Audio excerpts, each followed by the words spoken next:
Assalamualaikum warahmatullahi wabarakatuh. Perkenalkan, nama saya Rahman Hakim, NIM 2003-04243, kelas 2A MGT 4. Saya akan membahas tentang seluruh materi di semester 2 ini.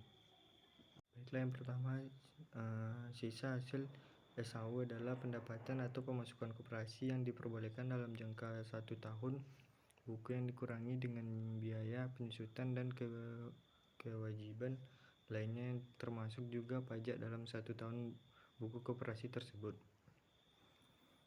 Rumus pembagian SAU menurut UU nomor 25 1992 pasal 5 ayat 1 mengatakan bahwa pembagian SAU kepada anggota dilakukan tidak semata-mata berdasarkan modal yang dimiliki seseorang dalam koperasi, tetap juga berdasarkan perimbangan jasa usaha anggota terhadap koperasi. Ketentuan ini merupakan perwujudan kekeluargaan dan keadilan.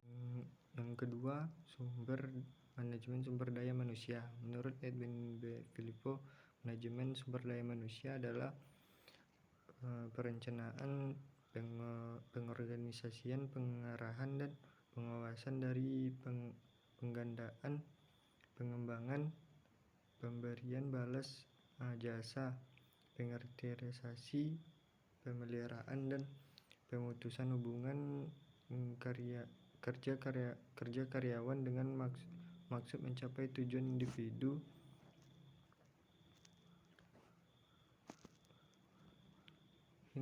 perusahaan atau organisasi serta masyarakat anggota koperasi. Anggota koperasi minimum harus 20 orang. Jika anggota koperasi lebih dari 20 orang, maka koperasi tersebut semakin besar hingga sulit untuk mengkoordinasi dan mengorganisasikan anggota yang semakin banyak, karena semakin beraneka ragamnya tingkat kepentingan motivasi masing-masing anggota. Yang ketiga, kepemimpinan sebagai satu gerakan yang diberi di bawah bagi layaknya organisasi swadaya. Koperasi membutuhkan kehadiran figur pemimpin yang bukan saja memahami kondisi internal anggota dan organisasinya, akan tetapi dibutuhkan kemampuan untuk menangkap dan mengantisipasi gerakan faktor eksternal organisasi. Dan kedua kemampuan untuk pemimpin akan memiliki kesanggupan untuk menempatkan organisasi dan dinamika yang ada. Konsep kepemimpinan. Penerapan konsep kepemimpinan dalam organisasi koperasi adalah bagaimana karyawan dan anggota koperasi sebagai anggota kelompok kerja memperoleh pengarahan dan bimbingan untuk mencapai tujuan koperasi.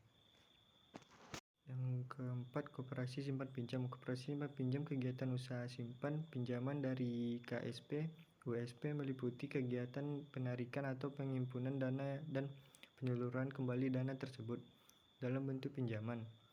Penghimpunan dana adalah usaha untuk mengumpulkan dana dari berbagai sumber, baik dari anggota maupun pihak lain. Dana dari berbagai sumber tersebut dapat berupa hutang atau kekayaan bersih, jenis-jenis simpanan pokok, simpanan wajib, dan tabungan koperasi. Yang kelima, pengertian UMKM dan peran UMKM terhadap perekonomian Indonesia.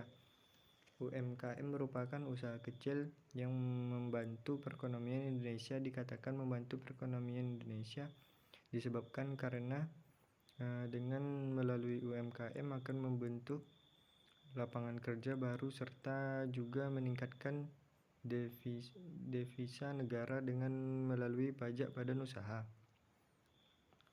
Ciri-ciri UMKM. 1. Tempat usaha bisa berpindah-pindah, tidak tetap berada di satu tempat. 2. Jenis barang yang dijual bisa berubah sewaktu-waktu, belum ada SOP ketat yang mengatur hal ini. 3. Administrasi keuangan sederhana, terkadang keuangan pribadi dan keuangan perusahaan. Yang keempat, kebanyakan belum memiliki legalitas usaha. 5.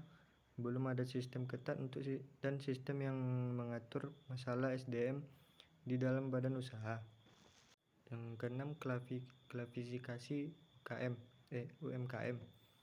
Yang pertama, lowongan kerja. Yang kedua, kewirausahaan.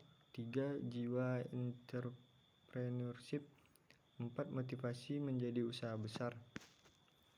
Peran UMKM penting. Yang pertama adalah sebagai saran mengetaskan masyarakat kecil dari juragan kemiskinan dan dengan bukti tingginya angka penyerapan tenaga kerja oleh UMKM. Data memiliki Kementerian Koperasi dan UMKM tahun 2011 menyebutkan bahwa lebih dari 55,2 juta unit UMKM mampu menyerahkan sekitar 100 juta orang. Angka tersebut meningkat menjadi 57,8 juta unit UMKM